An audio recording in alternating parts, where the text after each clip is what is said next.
Do you ever feel that pressure as a woman that you need to kind of go the masculine route to be successful? You have to constantly do. You got to work like the boys. You have to constantly kind of be on the go, always be put together a certain way, and you have to be consistent. You always have to be the same person every day.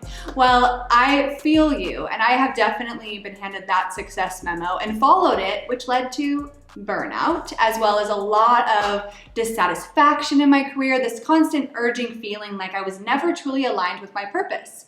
And so what I'm really excited to share with you today is that there is another way, a much easier way, and a way that's so much more fun too. And so in today's video, I'm actually going to be sharing with you the 5 feminine leadership secrets to have confidence, to stand out in your uniqueness, to honor that you have a unique way of operating. And the more you just learn how to be yourself and to honor your own unique way of working, the more you will get to those success levels you deeply desire. So let's just get right on into it. I'm excited to share with you now.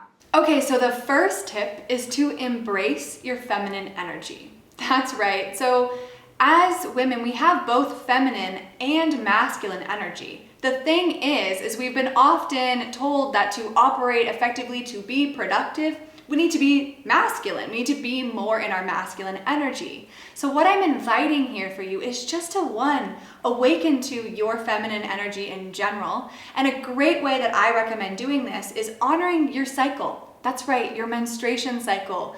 We're not here to operate on the 24-hour cycle that men are. We are actually born with a 28-day cycle. The term is called the infradian cycle, and a book I highly recommend checking out if you're interested on this topic is called In the Flow by Alexia. And it's a really powerful resource on just showing you how you can start to honor the seasons of your month and to begin to harness that when you actually leverage your feminine energy, you're able to actually maximize your time. More than that, I also find that then I'm working with myself and not working so hard to just keep up and working against my body and the energy I actually have. So highly recommend trying this out. And again, that resource, Alexia, is a great resource for more on how to cycle sync and to set yourself up for success that way. The second tip that I will recommend today is to ask meaningful questions.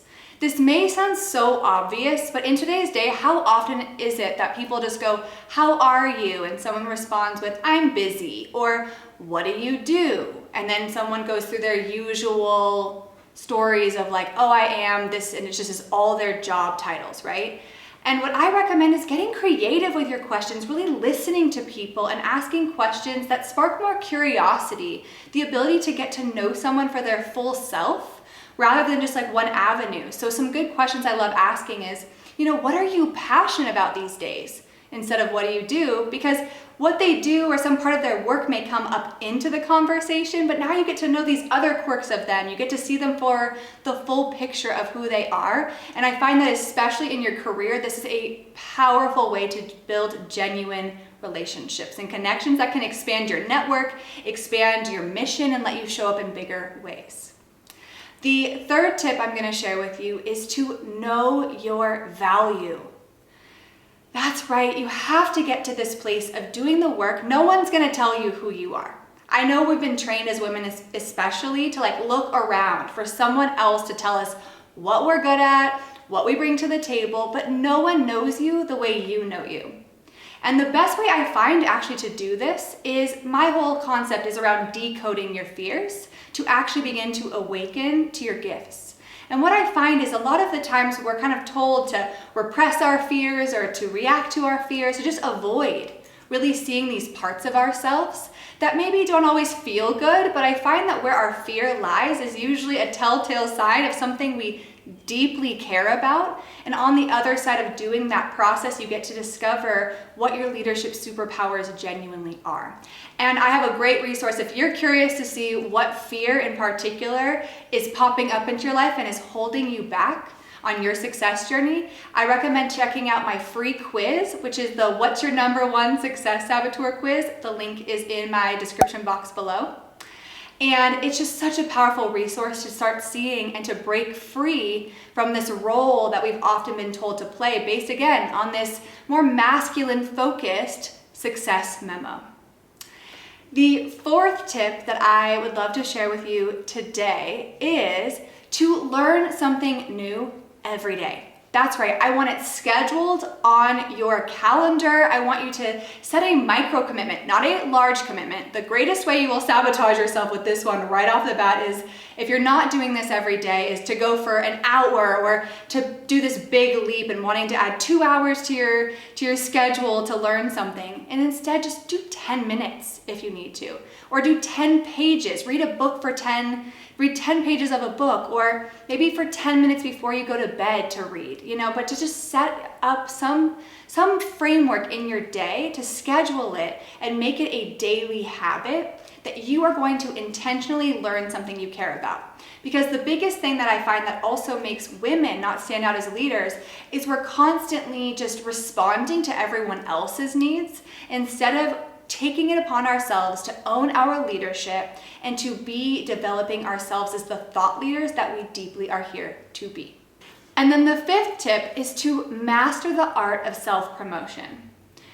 Here's the thing, again, similar to the knowing your value, you are your greatest salesperson. You are the person here to be your greatest cheerleader. You are the person who is here to open the opportunities for you. And so it's about developing that knowing of who you are. And then just with that sense, I call it the art, because it's not about going out there and just arrogantly touting your accomplishments. We all know nobody likes that. And no one wants to be sold to, right? But it's knowing your story. Really knowing your story is such a powerful way to know how you can support others, how you can serve others, and more than anything, not being afraid to share your expertise. When someone is asking a question, how can you show up to serve them, whether it's through knowledge that you know, a connection where you can support someone, and it's through this ability to really kind of highlight who you are and what you're here to share with the world that I find it gives you this sense of being seen first and foremost for the gifts you bring, but it also makes you have this stamp of confidence because you get to watch the way what you bring to the world matters. So these are the 5 tips that I have found, and I'm going through them quickly, and there's so much we could go into for each of them, but these are the 5 tips that I have found really ensure that you can start to tap into your feminine leadership, owning that you are here to be different and that you are here to operate differently and to honor the gift in that. And I'd love to actually have you share in the comments which of these tips you're most excited to play with today. And also, as I mentioned, if you would like to actually take my Success Saboteur quiz, it's a free and fun and a quick quiz that gives you a lot of insights into exactly what is sabotaging you in really owning that feminine leader that you are here to be. So more than anything, I hope you know that you matter, that you have a purpose that matters, and I hope you have a fierce day. I'll see you again soon.